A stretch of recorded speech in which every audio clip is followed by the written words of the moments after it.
Ассаламу алейкум, урматтуу көрүүчүлөр. Кутмандуу кушак кечиңиздер менен кезектеги видеодо кезектеги сатылчу автоунаа Deo Matiz объему 0,8, жылы 2010. Историясы боюнча 2 ДТП бар экен.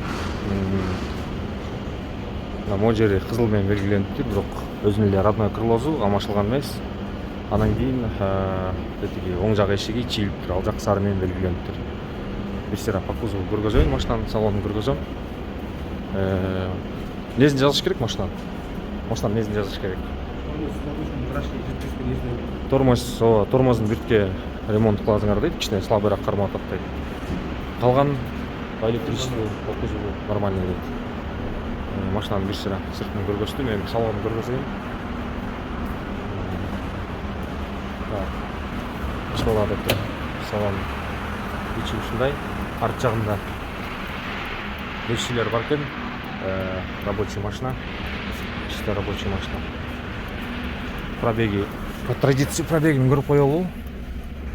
155.959 километр болуптур.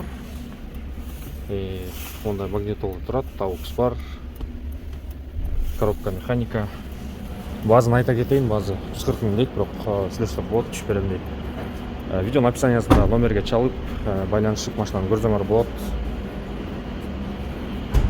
Эгерде кимге доставкага машина керек болуп атса, жакшы вариант го деп ойлойм. Бул видео менен бөлүшүп койгула, лайк басып койгула бул видеого.